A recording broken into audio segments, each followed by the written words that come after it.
되고 있을 거예요. 네네. 네? 위치만 맞으면. 위치 맞았어요. 예, 예. 네. 우리, 오늘은 웨스트민스터 소요리 문답 36번째 우리 문답을 살펴보겠습니다. 오늘은 현재 의롭다 하심, 그러니까 칭의죠. 의롭다 하심과 또 그것을 통해서 양자로 삼으신 것, 그리고 우리를 거룩하게 하심에 함께 받는 금생에서의 유익이 무엇인가? 이게 이제 36번째 질문입니다. 그거에 대한 답은 현재 의롭다 하심과 양자로 삼으신 것과 거룩하게 하심에서 함께 받는 유익과 여기서 나오는 유익은 하나님의 사랑을 확실히 아는 것, 그리고 양심에 화평한 것, 그러니까 평강이 있는 것이죠. 그 다음에 성령 안에서 얻는 기쁨, 즐거움과 또 은혜가 점점 증가하는 것, 그 다음에 끝까지 굳게 참게 되는 것, 이것이 바로 그것에 칭의와 양자됨과 거룩함을 받은 자의 금생에서의 유익함이다. 근거가 되는 말씀은 로마서 5장 1절에서 2절, 5절, 로마서 14장 17절, 잠언 4장 18절, 요한일서 5장 13절, 베드로전서 1장 5절, 베드로후서 1장 10절에 있는 말씀입니다. 물론 칭의와 양자됨과 거룩함을 받은 자가 금생뿐만 아니라 죽음의 때에 그리고 부활의 때 받을 유익도 뭐 엄청난 거죠. 그러나 오늘은 금생에서, 그러니까 지금 이 땅에 살 때에 우리 구원받은 자에게 주어지는 유익함이 무엇인가, 이런 것을 이제 살펴보려고 합니다. 5가지를 말씀을 드렸어요. 하나님의 사랑에 대한 확신, 그다음에 양심의 평강, 성령 안에서의 기쁨, 또 은혜가 날로 증진되는 것, 그다음에 끝까지 굳게 참는 인내 축복을 우리에게 주십니다. 로마서 5장 1절에서 5절 보면 우리가 믿음으로 의롭다 하심을 얻었은즉 우리 주 예수 그리스도로 말미암아 하나님으로 더불어 화평을 누리자. 또한 그로 말미암아 우리가 믿음으로 서 있는 이 은혜에 들어감을 얻었으며 하나님의 영광을 바라고 즐거워하느니라. 다만 이뿐 아니라 우리가 환난 중에도 즐거워하나니 이는 환난은 인내를, 인내는 연단을, 연단은 소망을 이루는 줄 알미로다. 소망이 부끄럽게 아니함은 우리에게 주신 성령으로 말미암아 하나님의 사랑이 우리 마음에 부은 바 됨이니. 이런 근거되는 말씀을 통해서 이제 5가지의 유익. 근데 빌립보서 1장 6절에도 너희 속에 착한 일을 시작하신 이가 그리스도, 이 시작하신 이는 하나님이시죠. 그리스도 예수의 날까지, 그리스도 예수의 날이라는 것은 예수님의 재림의 때이죠. 날까지 이루실 줄을 우리가 확신하노라. 그래서 우리의 믿음을 끝까지 주님이 재림하는 날까지 그것을 인내하면서 믿음의 길을 가게 하신다라는 의미입니다. 두 번째로 칭의, 양자 그리고 성화를 깨닫고 또 그것들을 바라봄으로써 얻어지는 유익은 무엇입니까? 그것은 하나님의 사랑을 확신하고 양심의 화평을 누리며 성령 안에서 기쁨을 만끽하는 것입니다. 이게 이제 성도들에게 주어지는 은혜와 하나님의 사랑이라고 말할 수가 있습니다. 그러니까 하나님께서 우리를 사랑하심을, 양자된 자들, 그러니까 하나님의 유효한 믿음, 유효한 소명과 하나님의 믿음을 성령으로 통해서 받게 된 자들에게 주어지는 은혜, 유익함은 하나님의 사랑을 확신한다. 우리가 하나님의 사랑을 확신한다는 것은 얼마나 큰 은혜인지 모릅니다. 우리가 특별히 힘들고 어려운 상황 가운데 있을 때 성령님께서 우리에게 그 어려운 마음, 힘든 마음, 그것을 성령님께서 강권적으로 기쁨으로 변화시킬 때가 있는데요. 그것은 하나님이 그런 상황 가운데 있을 때 내가 너를 안다, 내가 너를 사랑한다, 그런 확신과 믿음을 우리에게 주세요. 그래서 그 전능하신 하나님, 우리를 구원하신 구원주 되시는 주님께서 나를 사랑하는구나, 보잘것없는 나를, 힘들어하는 나를 위로하시고 사랑하는구나, 그것에 대한 확신을 구원받은 양자된 자들에게 주신다는 거죠. 그것은 정말 큰 이 땅에서, 금생에서의 큰 유익이에요. 이 믿음이 없는 자들은 이게 없는 거예요. 하나님이 우리를 사랑하신다는 그 기쁨이 있을 수가 없죠. 믿음이 없으니까.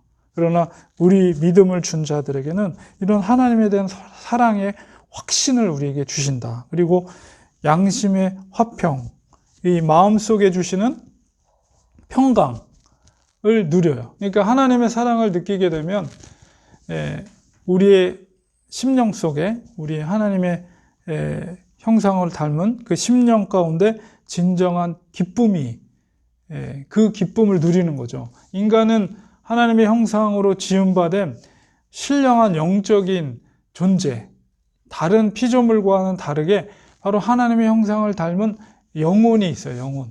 그 영혼은 절대 외적이거나 물질적인 것으로 그 영혼의 만족과 평강을 얻을 수가 없어요.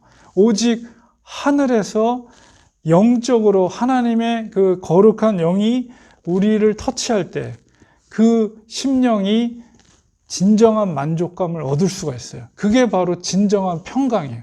그게 바로 진정한 기쁨이고, 그게 뭐 세속적인 말로 행복이에요.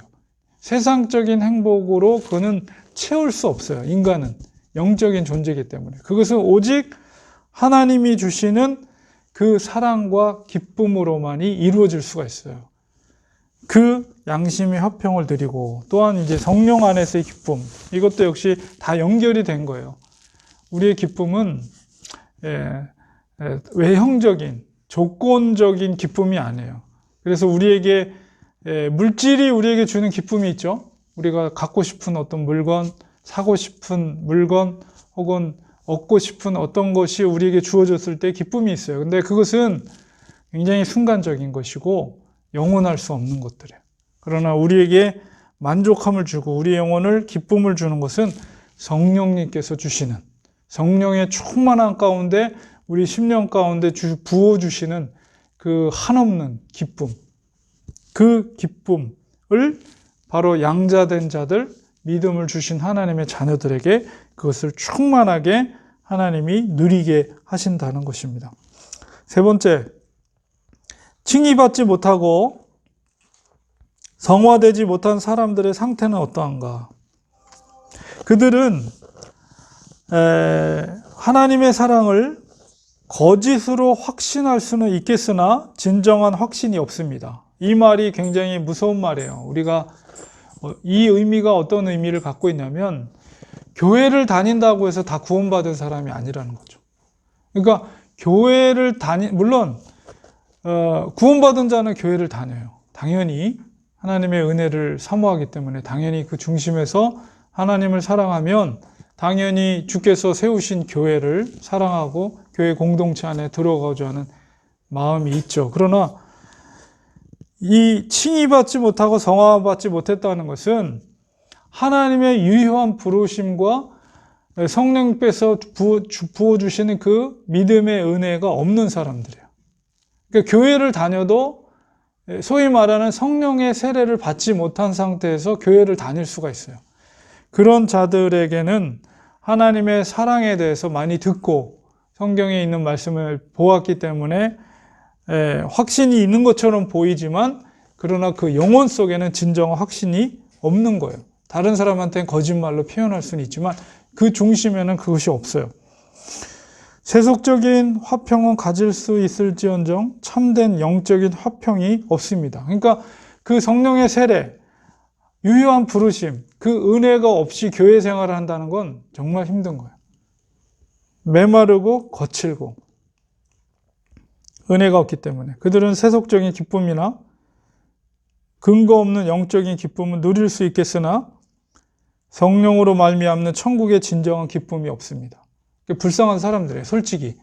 그러니까 공동체, 우리 교회에 다니는 사람들 중에 이런 은혜가 없이 다니는 사람들이 가장 불쌍한 사람들이에요. 차라리 아예 그냥 교회 안 다니고 세상 속에서 사는 사람들은 어차피 하나님이 중심이 없으니까 그냥 뭐 세속적인 행복을 추구하면서 살아가는 것에 대해서 뭐 상관없는 일이지만 교회 안에 다니면서도 이 은혜가 없이 다니게 될 때는 본인도 힘들지만 또 다른 사람들도 힘들게 할 수가 있는 거죠. 이런 유익들은 오직 참으로 칭의받고 양자되고 성화된 자들에게만 주어지는 것들입니다. 이게 교리적으로 당연한 설명이죠. 하나님의 은혜를 받은 자, 하나님의 유효한 부르심 가운데 성령을 통해서 믿음을 받은 자만이 누리는 기쁨이다. 이렇게 말씀드릴 수가 있습니다. 네 번째로 칭의받고 양자되고 성화된 모든 사람들이 이러한 유익에 도달하지 못하는 이유는 무엇입니까? 이거는 뭐냐면 교리적으로 생각할 때 하나님의 유효한 부르심을 받은 자임에도 불구하고 왜 그러한 유익에 도달하지 못하는가에 대한 질문이에요. 이러한 사람들은 칭의, 양자, 성화를 깨닫거나 바라보지 못하고 하나님의 은혜를 받은 자들임에도 불구하고 의심 가운데 사로잡혀 있기 때문입니다. 그러니까는 그 은혜를 받지 못하는 것은 이 불신 때문에 그런 거죠. 불신. 그러니까 물론 구원받은 자예요. 구원받은 자임에도 불구하고 그러한 충만한 은혜를 누리지 못하는 것은 그 속에 인간적인 불신이 있는 거예요. 그러므로 이들은 하나님이 그들을 사랑하지 않고 미워한다고 생각하고 두려워합니다. 그러니까 불신의 마음이 있으니까 하나님이 사실은 우리를 사랑하는데, 자기를 사랑하는데도 불구하고 그 불신의 어떤 색안경이 하나님의 사랑을 깨닫지 못하게 하는 거죠. 그러므로 이들은 평화 대신 양심의 고통을 성령 안에서 기뻐하는 대신 심령의 우울함을 면치 못합니다. 근데 이제 뒤에 가서 우리가 성도의 견인에 대해서 살펴보겠지만 그러한 자라도 유효한 부르심을 받은 자라면 이제 돌이키게 돼 있죠. 그 당시에는 성령에 충만하지 못함 아니면 그가 지은 자범죄로 인해서 불신이 생기고 하나님과의 관계가 그 당시에는 온전하지 못하기 때문에 하나님이 주시는 이런 유익을 마음껏 누리지 못하는 상태입니다. 하나님의 자녀는 그의 칭의와 양자됨의 확증을 어떻게 얻습니까? 하나님의 자녀는 성화됨으로 말미암아 칭의와 양자됨의 확증을 얻습니다. 지난번에 우리가 성화에 대해 살펴봤죠. 성화는 제가 지난주 설교 시간에도 말씀드린 것처럼 성화라는 것은 하나님의 원래의 그 형상으로의 회복을 성화라고 제가 말씀을 드렸어요. 하나님의 원래의 형상이라는 것은 진실함과 또 성결함, 진리와 성결함과 온전함으로 우리가 지음을 받았지요. 그래서 하나님의 그런 칭의와 양자됨을 확증할 수 있는 것은 우리가 그런 성화, 거룩하게 됨을 통해서 그 속에 진정한 내가 구원받은 자, 하나님의 아들이다, 딸이다라는 확신이 생기게 되는 거예요. 그러니까 앞에서 4번 질문에서 있는 것처럼 그것이 성결하지 못할 때, 내가 온전함으로 회복되지 못할 때는 그런 확신이 생길 수가 없어요. 우리가 물론 이 성화의 과정도 성령님의 역사죠. 그래서 성령님의 역사를 통해서 혹은 말씀의 진리의 능력으로 또한 예수 그리스도의 보혈의 능력으로 우리가 거룩함을 이루어질 때 내가 구원받은 자로서의 확신이 들게 되는 거예요. 아, 나는 하나님의 자녀다. 나는 구원받았다. 왜냐하면 그 속에 성령님이 계신 분이기 때문에 그런 확신을 하나님은 거룩이 회복될 때 그것을 주시는 거예요. 그것을 본인이 아는 거예요. 본인이 내가 구원받았는지 안 받았는지. 성화의 확증은 무엇입니까? 그렇다면 성화의 확증의 증거가 뭐냐라고 했을 때 은혜가 증가되는 것. 이건 뭐냐면 성화라는 건 뭐예요? 성화는 언제까지? 우리가 마지막 죽는 그날까지. 그리고 우리의 몸의 성화는 부활의 때까지 계속된다고 그랬어요. 그리고 우리의 영혼은 마지막 죽는 그 순간까지 우리의 성화는 과정에 계속되는 거예요. 근데 성화는 이렇게 우리가 원을 그리듯이 때로는 우리가 실패할 때도 있지만 그 중심점을, 원을 그리는 중심점은 이렇게 계속 이전보다도 계속 예수 그리스도의 장성한 분량으로 점점 높아가는 거죠. 그래서 은혜가 계속 증가되는 거예요. 성화의 과정을 통해서. 근데 그렇지 않고 옛날이나 지금이나 내가 조금 더 변화되지 않거나 오히려 옛날의 믿음보다 퇴보됐다 그러면 그거는 좀 믿음에 대한 의심을 가져야 돼요.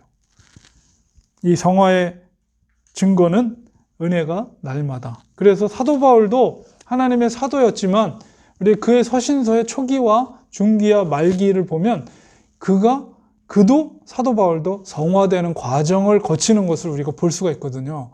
우리들도 마찬가지예요. 우리 속에 정말 하나님의 유효한 부르심 가운데 양자됨과 또 거룩해 된 하나님의 믿음을 우리가 받은 자라면 반드시 우리는 성화됩니다. 성화는 계속 더욱더 거룩함으로 은혜가 증거가 돼요. 그래서 저 자신도 보면 이전보다도 제가 보면 더 성숙한 그리스도인으로 이렇게 성장해 나간 모습을 객관적으로 제 자신이 느낄 수가 있어요. 하나님의 은혜죠.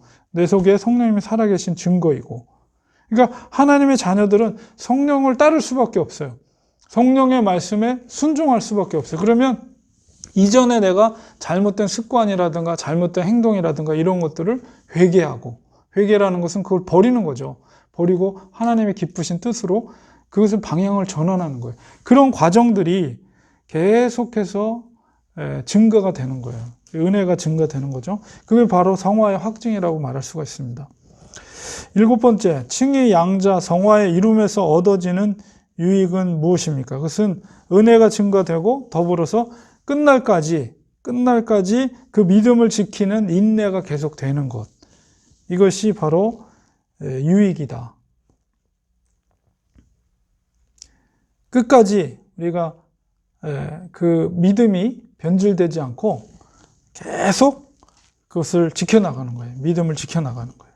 그래서 그런 인내, 참을 수 있는 능력을 우리에게 주신다. 성화의 과정을 통해서.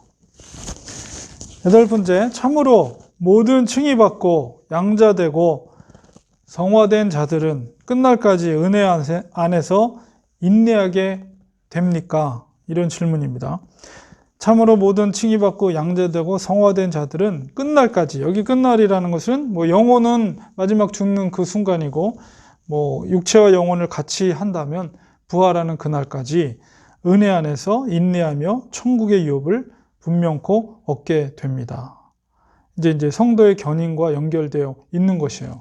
그러니까 우리 4번에 있는 질문 가운데 연결돼서 우리 그리스도인이 때로는 우리의 죄로, 자범죄로 혹은 불신으로 말미암아 우리가 그런 유익과 금생에서 누릴 수 있는 그런 은혜를 충만하게 체험하지 못하는 순간이 있을 수 있지만, 그러나 그가 정말 유효한 부르심 가운데 하나님의 선택한 백성이라면 끝까지 그는 마지막 순간까지라도 회복이 되는 거예요.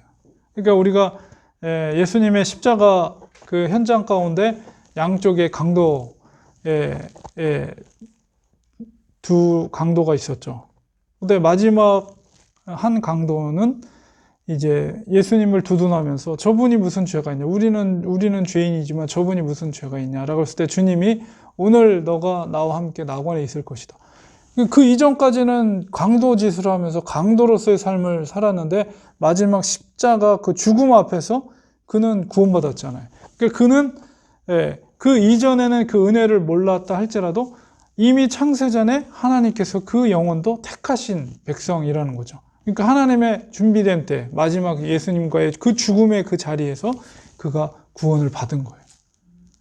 그러니까 마지막 끝날까지 은혜 안에서 인내하며 또한 천국의 유업을 얻게 된다. 하나님의 그 작정 가운데 선택받은 구원받은 백성은. 어떤 신자에게 마지막 9번째, 죄에 떨어짐으로 은혜에서 떨어지는 경우가 있습니까? 어떤 신자에게 잔존하는 부패와 사단의 시험이 거세어 짐으로 인해서 죄에 넘어지고 따라서 은혜에서도 어느 정도 떨어지는 경우가 있는 것은 사실이지만 그들은 결단코 은혜에서 완전하게 최종적으로 떨어지지 않을 것입니다. 이게 이제 성도의 견인이라는 교리입니다. 근데 우리가 이거를 잘 생각해 볼 필요가 있는 것은 그렇다면 예수님께서도 말씀하셨잖아요. 너희들이 성령으로 시작해서 육체로 끝나는도다. 이런 말씀을 하시거든요. 근데 하나님의 은혜를 체험하고 마지막에 육체로 끝날 수 있다. 이런 말씀을 하세요. 즉 그러면 그거는 뭐냐? 그렇다고 하면 이 교리적으로 우리가 생각하면 그는 애초부터 하나님의 받은 하나님의 백성이 아니라는 거죠. 그러니까 은혜를 받을 수는 있어요. 하나님의 은혜를 받을 수는 있지만 그러나 결과적으로 그건 구원받지 못한 자라고 했을 때 그는 창세전에 선택받은 하나님의 자녀라고 볼 수가 없는 거죠. 그러니까 정말 그거는 정말 안타까운 일이죠. 근데 교회 내에 그럴 수가 있다는 거예요. 예수님께도 그랬잖아요. 나더러 주여 주여 하고 내 이름으로 능력을 행하고 내 이름으로 귀신을 쫓아내도 마지막 그 심판대 앞에서 도무지 난 너희들 누군지 모르겠다. 이렇게까지 예수님이 말씀하신 걸 볼 때 하나님의 은혜를 체험하고도 구원받지 못할 수가 있다는 거죠. 그러니까 그거는 이제 교리적으로 보면 애초부터 그들은 구원받은 하나님의 백성이 아니었다. 생명책에 있는 자들이 아니었다라고 말할 수가 있는 거예요. 그러니까 우리가 근데 그것을 판단할 수 없는 거죠. 감히 우리가 하나님은 판단할 수 있지만 그렇기 때문에 우리가 감히 너는 구원받았어, 너는 안 받았어 이렇게 말할 수는 없는 거. 그거는 우리가 그렇게 말할 수 있는 위치에 있는 사람들은 아니에요. 중요한 건 뭐냐? 내 자신이 과연 구원받은 자로서의 믿음의 삶을 살고 있느냐? 그 말씀을 통해서 내 자신을 살펴봐야지 누구가 누구를 구원받았다 안 받았다 감히 그렇게 말할 수는 없는 것입니다. 어쨌든 이 말씀은 뭐냐면 하나님의 섭리 가운데 구원받을 자, 작정된 자는 때로는 시험 가운데 이렇게 쓰러지거나 넘어지거나 그럴 수는 있지만 끝끝내 최종적으로는 그가 견인을 받는다. 구원을 받는다. 그런 말씀이에요. 우리는 어떤 사람에게서 그들이 이전에 고백했던 그 공원에서 완전히 최종적으로 떨어져 나간 것을 볼 때가 있는데 그 경우는 그들이 이전에 그들 스스로 고백했던 공헌이 진정한 것이 아니었음을 알 수 있습니다. 이 말씀 뭐냐면 아무리 그 사람이 나는 예수님을 구주로 영접했습니다. 이렇게 고백을 했더라도 사람들 앞에서 그렇게 고백을 했더라도 그 중심 속에는 진정한 고백이 영혼의 고백이 아니라는 것이죠. 그러니까 그 고백만을 보고 저 사람 분명히 구원받은 사람인데 우리가 이렇게 판단할 수는 있지만 하나님의 입장에서는 그 고백이 거짓된 고백. 사람들한테는 다 숨길 수는 있지만 하나님 앞에서 숨길 수가 없는 거예요. 그러니까 우리가 함부로 사람을 구원의 문제에 있어서는 판단하기는 쉽지는 않은 거예요. 그래서 우리가 늘 매일같이 사도 바울도 그랬잖아요. 매일 날마다 나는 죽노라. 그게 뭐냐면 말씀 앞에서 내가 아무리 말씀을 전하는 사도로 쓰임받아도 하나님께 버림받을까 두렵다. 그러니까 매일매일 겸손한 태도로 말씀 앞에서 그러니까 구원받은 자로서의 그 믿음의 삶을 살려고 얼마나 사도 바울이 발버둥 쳤는가 그것을 단편적으로 표현한 말이 내가 날마다 죽노라.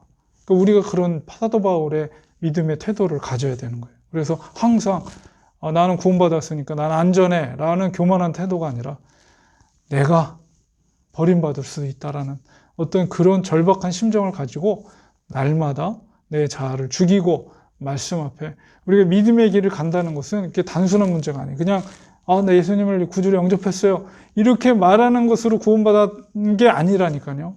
우리 성경을 우리가 면밀하게 찾아보면 이 믿음의 길이라는 것은 정말 좁은 길이고 정말 소수만이 은혜 받은 자만이 걷는 길이에요. 그 길은. 그러니까 우리가 쉽게 믿음을 쉽게 말해서는 안 돼요. 그렇기 때문에 사도 바울처럼 내가 날마다 죽노라. 믿음의 그 길을 내 자신이 정말 구원받은 자로서의 믿음이 하나님 앞에 확증될 수 있도록 날마다 말씀 앞에서 자신을 죽이는 그런 믿음의 길을 행한 것처럼 우리들도 성도의 견인, 이런 교리를 알고 있다고 해서 나는 구원받았으니까 언젠가 내가 지금 그러잖아요. 잘 모르는 사람. 내가 담배 피우고 술 먹고 막 이렇게 해도 난 구원받았으니까 언제나 다 끊고 다 하나님의 삶을 살 거야. 이런 생각을 갖는데 그거는 굉장히 위험한 생각입니다. 정말 하나님이 기뻐하시는 자의 모습이 무엇인가, 말씀이 우리에게 요구하는 믿음의 사람이 무엇인가에 대해서 성경을 계속해서 우리는 묵상하고, 이 믿음의 길이 단순한 게 아니거든요.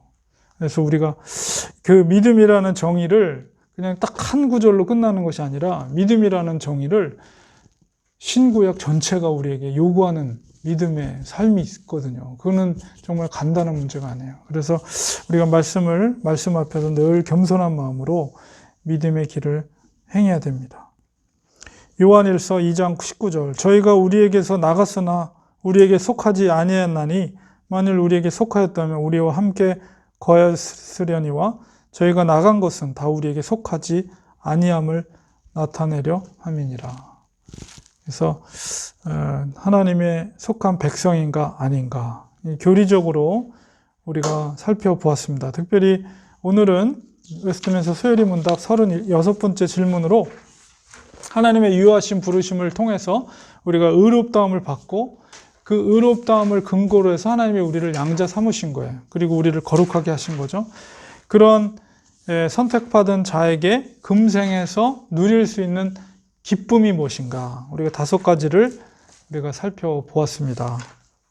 다시 한번 정리를 드리면 하나님에 대한 사랑에 대한 확증, 그 다음에 양심의 평강, 성령 안에서의 기쁨, 그 다음에 은혜가 날마다 이렇게 증진되는 것, 그리고 끝까지 굳게 참는 인내의 축복을 우리에게 주십니다. 선택받은 자들에게 하나님은 주십니다. 너무나 놀라운 은혜죠. 물론 죽음의 상황 속에서도 우리에게 은혜를 주시는 건 뭐예요? 죽음은, 세상 사람들은 죽음이 끝이죠. 그러나 우리는 죽음은 과정일 뿐이에요.